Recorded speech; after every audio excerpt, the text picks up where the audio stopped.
सर्वमंगल मांगल्ये शिवे सर्वार्थ साधिके शरण्ये त्र्यंबके गौरी नारायणी नमस्तुते।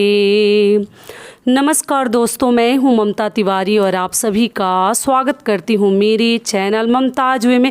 कैसे हैं आप सब? तो ये बताने के लिए कमेंट बॉक्स में जय माता दी हमेशा की तरह ज़रूर लिखें। तो चलिए दोस्तों, आज हम इस वीडियो में जानेंगे माता के 5वें स्वरूप स्कंद माता की पूजा विधि। भोग में हमें क्या लगानी है, रंग माता का कौन सा प्रिय है, और एक छोटा सा उपाय भी आपके साथ मैं शेयर करूंगी। जिनको संतान नहीं है ये कार्य करके देखेंगे। साथ में माता का मंत्र क्या है, पूजा किस दिन करनी है, हर चीज़ मैं आपके साथ शेयर करूंगी। और एक छोटी सी माता की कथा है, आप लोग ज़रूर सुन लीजिएगा। तो चलिए वीडियो को शुरू करते हैं। तो सबसे पहले आपको बता दूं कि नवरात्रि के 5वें दिन हम माता के स्कंद स्वरूप की पूजा करते हैं। स्कंद माता की पूजा हम करेंगे 13 अप्रैल को। दिन क्या है? शनिवार। शनिवार के दिन हमें पूजा करनी है। तो सुबह सवेरे, जो कि मैं प्रतिदिन आपको बताती हूँ, स्नान आदि से निवृत्त होकर सुबह सवेरे ब्रह्म मुहूर्त में जगे तो और भी अच्छा है। ब्रह्म मुहूर्त का पूजा पाठ और भी अधिक फलदायी होता है हमारे लिए, तो आप लोग चाहें तो कर सकते हैं।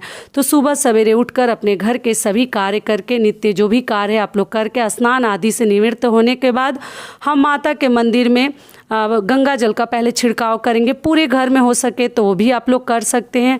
और उसके बाद से आप माता के लिए रंग कौन सा पहनिएगा, तो देखिए माता का सबसे पसंदीदा रंग है सफ़ेद।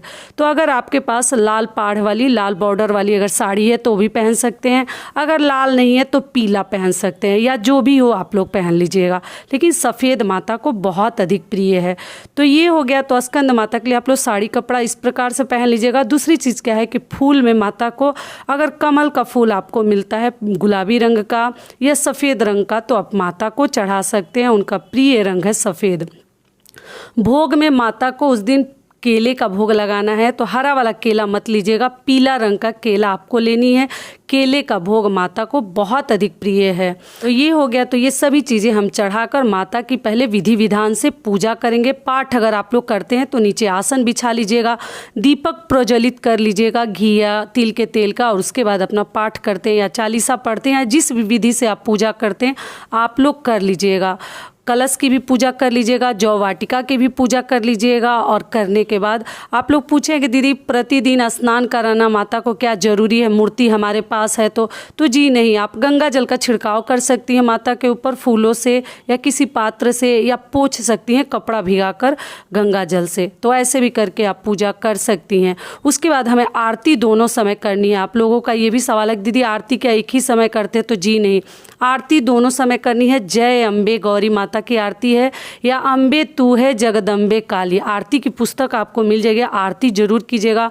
और हवन हो सके तो आप लोग प्रतिदिन कीजिए। अगर नहीं कर पाते हैं तो कपूर से हमें आरती करनी है। कपूर प्रतिदिन अपने घर में आप लोग जलाइएगा। घंटी की ध्वनि भी करनी है। घंटी शाम को भी बजाते हैं। आप लोग पूछें दीदी घंटी शाम को बजाते हैं? जी बिल्कुल बजाते हैं, चिंता मत कीजिएगा। तो ये सभी कार्य हम करके माता की पूजा करेंगे विधि विधान से। माता का मंत्र क्या है? या देवी सर्वभूतेषु मां स्कंद माता रूपेण संस्थिता नमस्तस्यै नमस्तस्यै नमस्तस्यै नमो नमः। तो ये हो गया माता का मंत्र। अब चलिए जो छोटा सा एक उपाय है वो हमें करनी है। तो मान लीजिए जिनके पास संतान नहीं है या कुछ प्रॉब्लम है, तो ऐसा माना जाता है कि स्कंद माता की पूजा करते हैं, माँ उनको संतान सुख देती हैं। तो अगर आपको संतान की चाह है, संतान की प्राप्ति चाहते हैं, तो आप लोग स्कंद माता का जो ये उपाय है करके देखिएगा। पूजा पाठ के साथ आपको क्या करनी है कि 5 कन्याएं अगर मंदिर में या आसपास आपके, या जो भी मतलब जहाँ से भी मिल जाए, 5 कन्याओं को कुछ ना कुछ उस दिन आप लोग दान करें। खाने पीने वाली भी चीज़ें आप दान कर सकते हैं, या देख लीजिए आप जो भी आपके सामर्थ्य में हो, 5 कन्याओं को उस दिन आप कुछ न कुछ खिलाइए। मिठाई का पैकेट भी दे सकते हैं, या कुछ और देख लीजिए फल फ्रूट भी दे सकते हैं। लेकिन 5 कन्याओं को दान करने से आपको संतान सुख की प्राप्ति होगी। तो आप लोग एक बार करके देखिएगा, ठीक है। बाकी माता के हाल पर छोड़ दीजिएगा। तो चलिए अब माता की एक छोटी सी कथा है वो भी सुन लेते हैं। तो आपको बता दूं, नवरात्रि के 5वें दिन स्कंद माता की आराधना की जाती है। भगवान शिव और माता पार्वती के पुत्र कार्तिकेय को स्कंद के नाम से भी जाना जाता है। भगवान स्कंद को माता पार्वती ने प्रशिक्षित किया था, इसलिए माँ दुर्गा के 5वें स्वरूप को स्कंद माता कहते हैं। एक पौराणिक कथा के अनुसार कहते हैं कि एक तारकासुर नामक राक्षस था, जिसका अंत केवल शिव के पुत्र के हाथों ही संभव था। तब माता पार्वती ने अपने पुत्र स्कंद को युद्ध के लिए प्रशिक्षित करने के लिए स्कंद माता का रूप लिया था।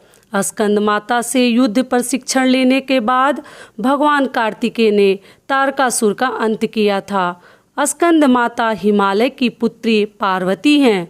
इन्हें माहेश्वरी और गौरी के नाम से भी जाना जाता है। पर्वतराज हिमालय की पुत्री होने के कारण पार्वती कही जाती हैं। इसके अलावा महादेव की पत्नी होने के कारण इन्हें माहेश्वरी नाम दिया गया है और अपने गौर वर्ण के कारण गौरी कही जाती हैं। माता को अपने पुत्र से अति प्रेम है। यही कारण है कि माँ को अपने पुत्र के नाम से पुकारा जाना उत्तम लगता है। मान्यता है कि स्कंद माता की कथा सुनने और पढ़ने वाले भक्तों को माँ संतान सुख और सुख संपत्ति प्राप्त होने का वरदान देती है। तो यही थी माता की एक छोटी सी कथा। आशा करती हूँ कि ये वीडियो आप लोगों के लिए लाभकारी होगा, और अगर आपको पसंद आए तो चैनल को पक्का सब्सक्राइब कर दीजिएगा और वीडियो को लाइक कर दीजिएगा। फिर मिलती हूँ एक नए वीडियो में, तब तक के लिए नमस्कार। स्वस्थ रहिए, सुरक्षित रहिए और जहाँ कहीं भी रहिए खूब खुश रहिए। धन्यवाद।